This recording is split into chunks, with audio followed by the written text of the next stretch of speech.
Today, we are diving into a police interrogation that is just a fascinating study in criminal psychology.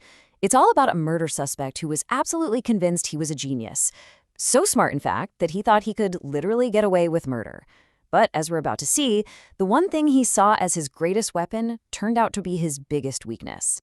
And you know what? We're just going to start with the suspect's own words because this one quote, man, it just says it all. This is David Wright, and right from the jump, he's making it crystal clear that he thinks he's the smartest guy in the room. This arrogance is going to be the A-plot of this entire interrogation. All right, so how did this guy, this self-proclaimed genius, even end up in a police interrogation room in the first place? Well, it all started with what was supposed to be a late-night drug deal. Except the plan was never to sell drugs. It was a robbery. And when things went sideways, the whole thing turned deadly. So let's just run through the timeline real quick. It's the early morning, February 17th, 2019. Wright and a buddy try to rob the people they're supposed to be dealing to. But the buyers fight back. Wright fires one shot. It's fatal. He and his friend bolt. They bury the gun, and they probably think, hey, we're in the clear. But here's the thing. They were not in the clear. Not even close. Thanks to a bunch of CCTV cameras, Wright was in handcuffs just 2 days later, probably still thinking his big brain was going to get him out of it. And now we head into the interrogation room. So on one side of the table, you've got detectives holding what is basically an open and shut case. And on the other side, you've got David Wright, who thinks his best play is to just build a simple, confident, total wall of denial. And believe me, the detectives were not bluffing. They had the whole shebang. Eyewitnesses, super clear video footage, and get this, all the other suspects were already arrested and spilling the beans. On top of that, they had the Facebook messages planning the whole thing and phone GPS data that just completely obliterated any alibi he could dream up. David Wright was walking into a trap he didn't even have the smarts to see.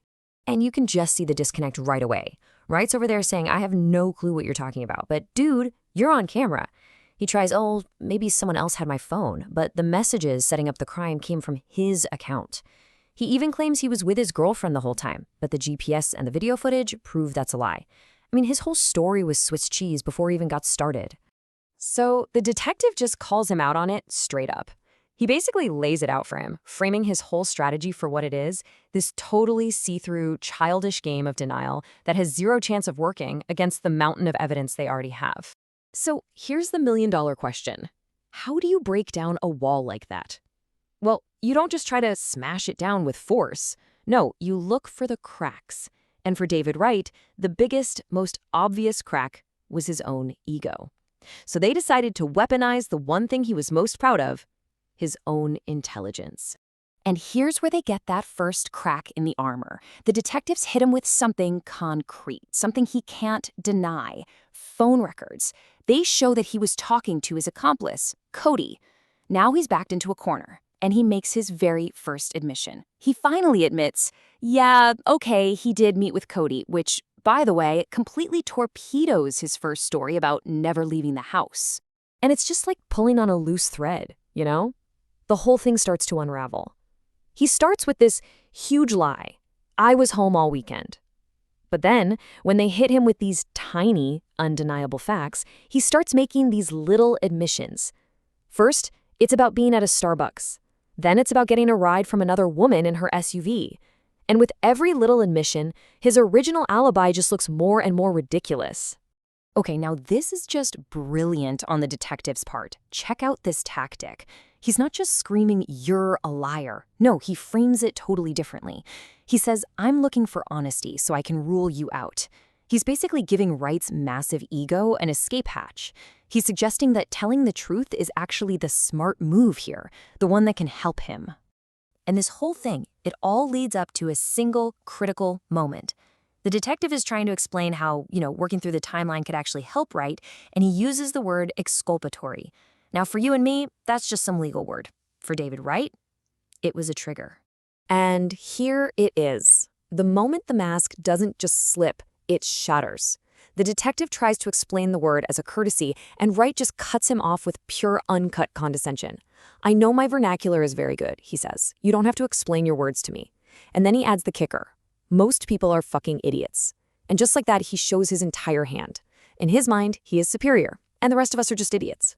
The detective sees that opening immediately. Wright's ego is completely exposed, and it's bruised. So the detective drops the nice guy act and goes right for the throat with a direct challenge. You are a liar. You have lied. Do you want to tell me what happened or not? He's got him cornered, not just with the evidence, but with his own arrogance. And this is the part of the story where all the intellectual games stop and the real-world consequences come crashing in.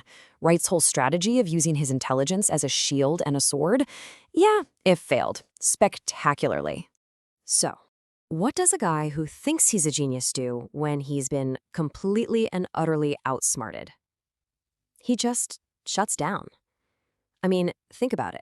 For someone whose whole identity is wrapped up in being the smartest guy in the room, getting exposed as a clumsy liar is the ultimate humiliation. His web of lies is in tatters, his intellectual front is shattered, and so the only move he has left is to say nothing at all. But silence couldn't save him. At the end of the day, all his clever words and his eventual refusal to speak led to one thing. One big number, 40. 40 years in prison with no chance of parole. And if you're wondering why the sentence was so harsh, well, this wasn't exactly his first rodeo, not by a long shot. David Wright was a career criminal. He had a rap sheet a mile long with convictions for arson, burglary, car theft, plus dozens and dozens of other misdemeanors. His belief that he was smarter than everyone else was built on a long, long history of getting caught. You know, this whole case just leaves you with this one fascinating question. David Wright was so sure his intelligence was his greatest superpower, but in the end, his arrogance, his condescending attitude, his desperate need to feel superior, those were the very things that guaranteed he'd go to prison. So it really makes you wonder, right? At what point does intelligence stop being a tool and start becoming a trap?